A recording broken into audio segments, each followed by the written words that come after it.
Assalamualaikum warahmatullahi wabarakatuh. Salam sejahtera bagi kita semua. Selamat pagi, siang, sore, dan juga malam semuanya. Pertama-tama yang saya hormati Ibu Mita Setiansa, selaku dosen pengampu mata kuliah teori komunikasi dan juga teman-teman sekalian yang berbahagia. Pada video kali ini, kami dari kelompok 7 akan mempresentasikan hasil diskusi kelompok kami untuk tugas pengganti UAS mata kuliah teori komunikasi. Di sini juga akan ada dua pembahasan, yaitu yang pertama tentang gender dan kedua tentang gegar budaya. Di pembahasan yang pertama ini, kita akan membahas tentang gender, yaitu dengan judul Giving Voice for the Voiceless. Sebelum masuk ke dalam pembahasan, izinkan kelompok kami untuk memperkenalkan diri kami masing-masing. Pertama, perkenalkan, saya Prizal Zidan Patiardan dengan NIM F1C022040. Kenalin, nama aku Nia Kristianti Barukultom, NIM F1C022015. Oke, perkenalkan aku Juliana Citra dengan NIM F1C022020.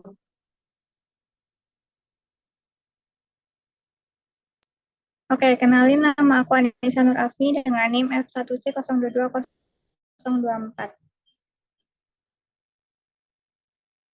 Saya Zul Fahmi dengan NIM F1C022030.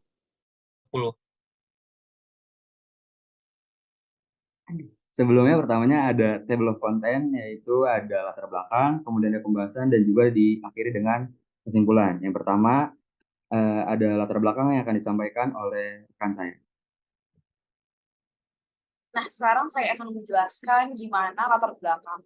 Nah, dari latar belakang ini kita belajar mengenai gender, yang dimana gender ini adalah perbedaan jenis kelamin berdasarkan budaya, di mana laki-laki dan perempuan ini dibedakan sesuai dengan perannya masing-masing yang diatur oleh budaya setempat yang berkaitan dengan peran, sifat, kedudukan, dan posisi dalam masyarakat yang dapat berubah dari waktu ke waktu, dari tempat ke tempat maupun berbeda dari satu kelas ke kelas lainnya. Nah, sebagai salah satu konstruksi sosial dan budaya, gender ini seringkali mendapat respon yang tidak seimbang. Hal ini mengakibatkan terjadinya ketidakadilan atau ketidaksetaraan gender. Ketimpangan sosial yang terjadi antara laki-laki dan perempuan seolah-olah diwariskan dari nenek moyang kepada anak cucunya, dan pada umumnya perempuan lebih banyak mengalami kesenjangan dan diskriminasi. Di sini laki-laki ini sering dianggap sebagai manusia kuat, tegas, dan mendominasi semua bidang dari ruang publik. Berbanding terbalik dengan perempuan yang selalu dipandang sebagai manusia yang lemah lembut dan hanya dapat berperan di ruang privat. Perbedaan seperti itu menunjukkan bahwa adanya bias terhadap gender, yang dimana pandangan yang perbedaan peran, tanggung jawab, atau kedudukan laki-laki dan perempuan dalam lingkungan keluarga maupun masyarakat luas. Sesungguhnya, perbedaan gender ini tidak akan menjadi masalah selama tidak melahirkan ketidakadilan gender. Namun, yang menjadi persoalan yang nyata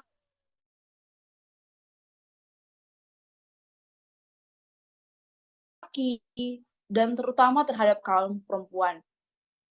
Ketidaksetaraan gender ini juga disebabkan oleh adanya sikap bias gender yang didasarkan pengetahuan-pengetahuan masyarakat yang memiliki cenderungan yang bersifat tidak adil terhadap gender tersebut. Nah, alasan lain kenapa gender ini dianggap penting, karena di Indonesia ini masih banyak terjadinya bias-bias gender yang memihak atau merugikan. Nah, di sini juga belajar tentang komunikasi yang menyentuh hampir di setiap sudut kehidupan manusia. Setiap manusia itu memiliki gaya tersendiri ketika berkomunikasi dengan manusia lainnya. Perbedaan gaya berkomunikasi tersebut tergantung dari mana ia berasal, di mana ia lahir, dan latar belakang pendidikan, usia, dan gender. Nah, proses komunikasi yang terjadi antara laki-laki dan perempuan yang berada dalam lingkup yang sama terkadang menimbulkan kekerasan dalam komunikasi di antara dua pihak yang menimbulkan perbedaan-perbedaan persepsi yang terkadang dapat merugikan salah satu atau kedua belah pihak. Nah, perbedaan sudut pandang antara laki-laki dan perempuan itu menjadi salah satu penyebab kekerasan, bahkan tidak jarang itu banyaknya kematian ya di mana perempuan itu dibunuh dan laki-laki itu juga yang begitu. Selanjutnya saya lanjutin.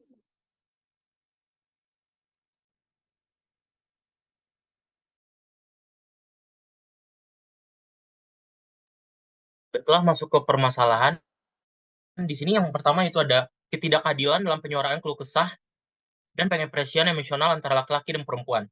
Berdasarkan kasus yang terjadi akhir-akhir ini, banyak ditemukan ketidakadilan dalam penyuaraan keluh kesah dan pengekspresian emosional antara laki-laki dan perempuan. Dalam teori mute group, perempuan seringkali dianggap sebagai kelompok yang dibisukan. Tetapi kenyataannya laki-laki juga mengalami kesulitan dan dalam menyuarakan emosi mereka. Hal ini disebabkan oleh pola pikir dan standar yang menuntut laki-laki untuk menyembunyikan emosi mereka. Pada teori gender lag, menyoroti perbedaan gaya komunikasi antara laki-laki dan perempuan. Laki-laki cenderung menonjolkan otoritas dan status dalam komunikasi, sementara banyak yang kurang terampil dalam komunikasi emosional verbal. Di sisi lain, perempuan lebih fokus pada keterampilan komunikasi emosional dalam membangun hubungan dan menghindari konflik. Hal ini membuat laki-laki sulit menyuarakan keluh kesah dan emosi mereka sesuai dengan harapan yang ada. Penting untuk meningkatkan kesadaran tentang norma dan harapan gender, serta menerapkan pendekatan komunikasi inklusif yang memperhatikan perbedaan gaya komunikasi laki-laki dan perempuan. Yang kedua yaitu ada kurang fasilitas yang memadai dan validasi terkait kekerasan yang dialami laki-laki lalu menciptakan rasa iri. Dalam teori mute group, kelompok yang memiliki kekuasaan rendah sulit menyuarakan perspektif mereka. Dalam konteks permasalahan gender, laki-laki juga bisa menjadi kelompok dengan kekuasaan dan kebebasan yang rendah. Stereotip tentang kekuatan fisik dan emosional laki-laki menjadi penyebab kelompok ini tidak mendapatkan fasilitas dan validasi yang memadai saat mengalami kekerasan. Hal ini dapat menimbulkan rasa iri dan ketidakadilan karena perempuan cenderung lebih mendapatkan perhatian dan dukungan dalam kasus kekerasan. Selain itu, dalam teori gender lag, laki-laki sering mengalami kesulitan dalam mengekspresikan emosi secara verbal karena keterbatasan dalam gaya komunikasi yang diharapkan oleh masyarakat. Di sisi lain, perempuan mendapatkan kesempatan lebih terbuka untuk mengekspresikan emosi dan mendapatkan validasi sosial. Perbedaan ini dapat memicu rasa iri pada kelompok laki-laki. Dan permasalahan yang ketiga yaitu ada patriarki dan tuntutan yang semakin kuat terhadap laki-laki, di mana mereka diharapkan selalu mampu dalam segala hal dan menjadi pahlawan.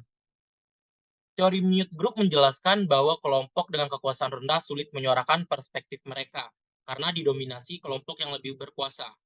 Dalam patriarki, tuntutan yang kuat terhadap laki-laki untuk menjadi pahlawan dan selalu mampu dapat membuat mereka merasa terkekang. Mereka mungkin kesulitan mengekspresikan ketidakmampuan, ketidakpastian, atau kerentanan mereka karena ekspektasi gender yang melekat pada mereka. Teori gender lag menyoroti perbedaan gaya komunikasi antara laki-laki dan perempuan. Tuntutan yang menjadi pahlawan dapat mempengaruhi cara laki-laki mengekspresikan emosi dengan lebih menunjukkan emosi yang dianggap kuat, seperti kemarahan, sementara emosi yang dianggap lemah atau rentan mungkin sulit diekspresikan oleh pihak laki-laki. Dalam konteks ini, laki-laki juga dapat mengalami keterbatasan dalam menyuarakan keluh kesah dan emosi mereka. Dan permasalahan yang terakhir yaitu ada pelanggaran hak asasi manusia, termasuk hak untuk menyuarakan pendapat, perlindungan, dan rasa aman individu.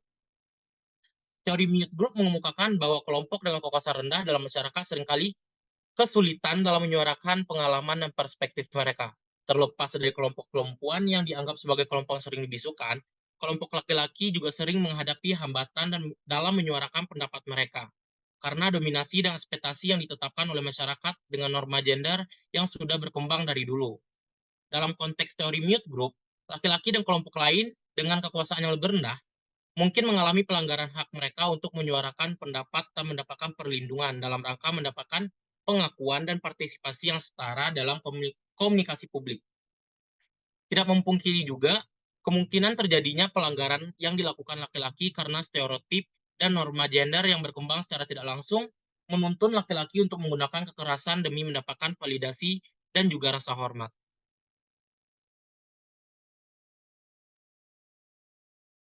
Oke, selanjutnya kita di sini sudah mendiskusikan dua solusi yang akan diberikan untuk kasus masalah dari ketidakadilan yang dialami oleh korban dari laki-laki. Yang pertama itu ada penyediaan fasilitas dan pelayanan yang mumpuni tentang pengaduan kekerasan yang dialami oleh laki-laki. Kami melakukan pendiskusian dengan mengkaji kasus ini dengan teori standpoint yang menyarankan bahwa pentingnya mendengarkan dan memahami dari perspektif dan pengalaman laki-laki yang menjadi korban kekerasan. Pendekatan ini mengakui bahwa laki-laki juga dapat mengalami kekerasan dan perlakuan yang tidak adil, dan penting juga bagi kita untuk mempertimbangkan kita dan memahami posisi dan kebutuhan mereka. Penyediaan fasilitas dan pelayanan yang mumpuni tentang penyediaan fasilitas dan pelayanan yang mumpuni tentang pengaduan kekerasan yang dialami laki-laki adalah langkah yang penting untuk menangani masalah ini secara efektif. Nah, ini juga mencakup untuk memastikan bahwa laki-laki yang mengalami kekerasan memiliki akses yang mudah dan aman untuk melaporkan kejadian dan mendapatkan bantuan yang mereka perlukan. Fasilitas dan pelayanan ini harus disesuaikan dengan kebutuhan dan pengalaman laki-laki sebagai korban kekerasan sehingga mereka merasa didengar, dipercaya, dan didukung. Melibatkan perspektif dan pengalaman laki-laki dalam merancang dan menyediakan fasilitas bisa membuat kita mengetahui bagaimana pelayanan yang dibutuhkan oleh pihak korban sebagai laki-laki, dan kita mengetahui fasilitas yang nyaman untuk korban yang sebagai laki-laki ini yang seperti apa.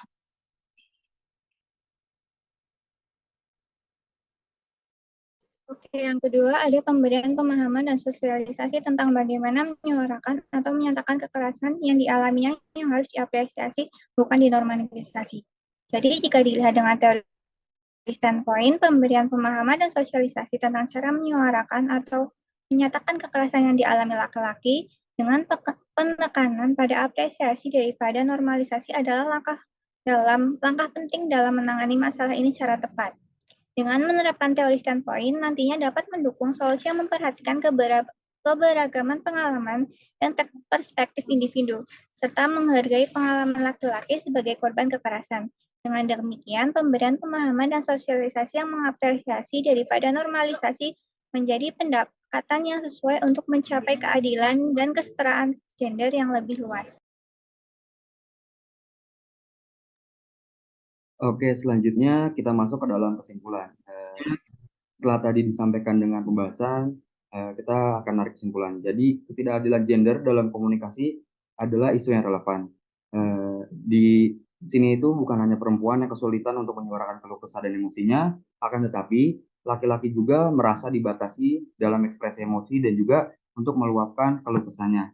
Hal ini bisa mengakibatkan pelanggaran hak asasi manusia dalam menyuarakan pendapat dan perlindungan individu.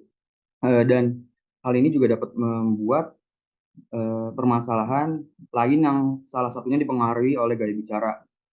Dan di sini perlu meningkatkan kesadaran dan pendekatan komunikasi yang inklusif yang menghargai perbedaan laki-laki dan perempuan agar permasalahan ini tidak terjadi. Baik, mungkin cukup sekian hasil pemaparan dari kelompok kami. Atas kekurangan dan kehilafannya mohon dimaafkan karena kekurangan datang dari kami dan kelebihan hanya milik Tuhan semata. Cukup sekian dari kelompok kami. Wassalamualaikum warahmatullahi wabarakatuh.